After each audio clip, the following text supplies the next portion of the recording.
Hi everyone, I'm Any New Province, and this week we're going to find out if Elvish Rejuvenator is possibly Pauper Playable. This series is all about trying out new commons to see if they'll be viable in the Pauper format. That's why I was so excited to see that the new Elvish Rejuvenator printed in Core Set 2019 has actually been putting up tons of 5.0 results since it's been printed. Elvish Rejuvenator was released in Core Set 2019. It costs 2 and a green for a 1/1 Elf Druid. When it enters the battlefield, you look at the top 5 cards of your library. You may put a land card from among them onto the battlefield tapped. Put the rest on the bottom of your library in a random order. Since this card was spoiled, people were talking about how amazing it could be in Tron, helping you assemble Tron, giving you some edict fodder or a blocker when you need it. Sure enough, the 5.0 lists where Elvish Rejuvenator's been showing up, and the deck that we're highlighting this week is a Tron deck that I'm calling Rejuvenator Tron. Like most other Tron decks, this one also revolves around Ghostly Flicker combos to try to lock your opponent out of the game by bouncing all of their permanents back to their hand. I'll go over that Ghostly Flicker package first. We're running 2 copies of the namesake card Ghostly Flicker. It costs 2 and a blue for an instant that exiles 2 target artifacts, creatures, and or lands your control, then returns those cards to the battlefield under your control. Ghostly Flicker pairs best with its partner in crime, Mnemonic Wall, which costs 4 and a blue for an 0/4 with Defender. When it enters the battlefield, you may return target instant or sorcery card from your graveyard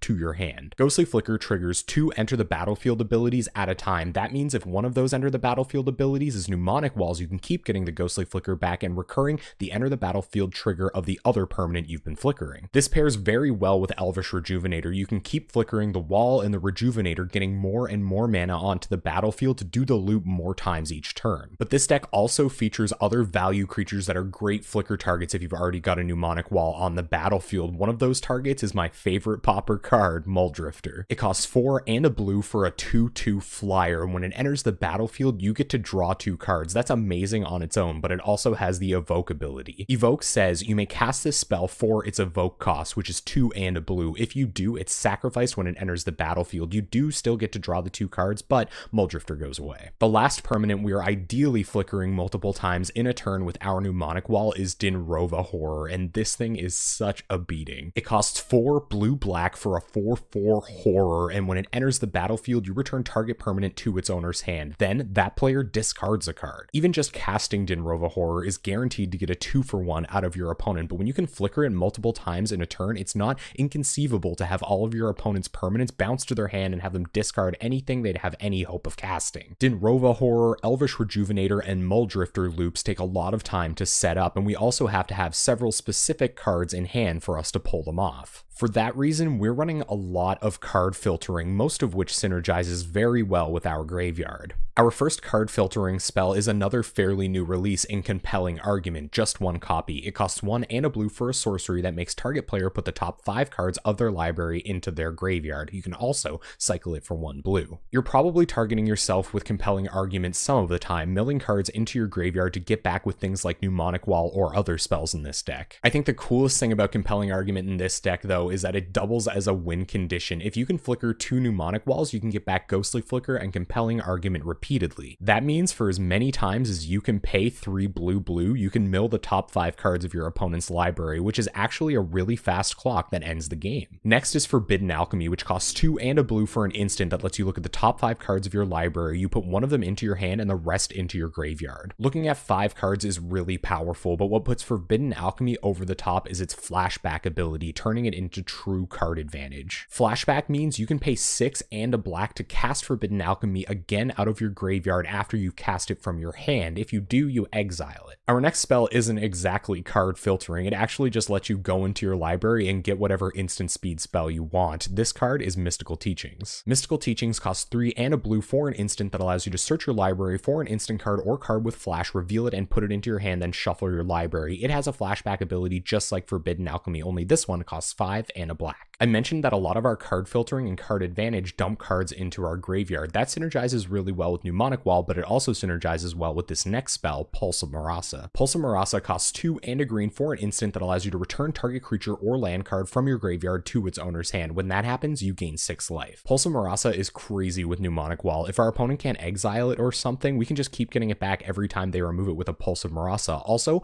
we can just chump block their biggest threat with Mnemonic Wall, keep getting it back with Pulse of Marasa, gain a ton of life, and take take away all of our opponent's hope of winning the game. The 6 life you gain from Pulse of Marasa does buy you a little bit of time to set up Ghostly Flicker loops, but this next spell buys you even more. This is Moment's Peace. Moment's Peace costs 1 and a green and prevents all combat damage that would be dealt this turn. It also has flashback for 2 and a green. Moment's Peace is amazing in this deck. It can buy us 2 turns at a time while we dig to that Ghostly Flicker loop, and we can even tutor it up with Mystical Teachings if we don't have a copy in hand when we need it. Our last card filtering spell is Impulse, another great card at helping us assemble Tron. Impulse costs 1 and a blue for an instant that lets you look at the top 4 cards of your library, put one of them into your hand and the rest on the bottom of your library in any order. Speaking of helping us assemble Tron, we have Expedition Maps, which costs 1 generic mana for an artifact that you can pay to and tap to sacrifice and search your library for a land card. You reveal it, put it into your hand, then shuffle your library. Sometimes we're looking for Tron lands with Expedition Maps, but other times we're looking for colored sources because Tron decks typically kind of struggle with those, but we do have more color fixing to help us along with that. We're running things like Dimir Signet, which costs 2 generic mana for an artifact that you can pay 1 and tap to add blue and a black. We're also running Prophetic Prism, which, while being a good mana fixer, also acts as a good target for our Ghostly Flicker if we have a mnemonic wall and nothing else interesting to loop in the meantime. Prophetic Prism costs 2 generic mana for an artifact that enters the battlefield and draws you a card. You can also pay 1 mana to tap it and add 1 mana of any color to your mana pool. Our last non-land card is our only true piece of interaction. It's a single copy of Prohibit. It costs 1 and a blue for an instant with Kicker 2, which means you can pay an extra 2 mana as you cast Prohibit. It counters target spell if its converted mana cost is 2 or less. If it was kicked, it counters that spell if its converted mana cost was 4 or less instead. Prohibit is a great one-of in this deck. You can mill it into your graveyard, get it back with a mnemonic wall, or tutor it up with the Mystical Teachings as soon as you need it. It's usually the only kind of counter magic you need in the Pauper format because there aren't a lot of spells above 4 mana that need to be countered very often. Alright, let's have a look at this mana base, starting with our Tron lands. They're called Tron lands because you're trying to assemble them like Voltron. We're running 4 copies of each of the Tron pieces in Urza's Tower, Urza's Power Plant, and Urza's Mine. When you have 1 copy of each on the battlefield, the Mine produces 2 colorless mana, the Power Plant produces 2 colorless mana, and Urza's Tower produces 3 colorless mana. Having all of that colorless mana and all of those color fixing sources are how we do crazy things like play 4 or 5 Ghostly Flicker loops in the same turn, bouncing tons of our opponent's permanents or drawing a bunch of cards. Other non-basics include just a ton of standard Pauper duels. First, we have 4 Thornwood Falls, which enter the battlefield tapped. When they enter the battlefield, they gain you a life, and when they're untapped, you can tap them for green or blue.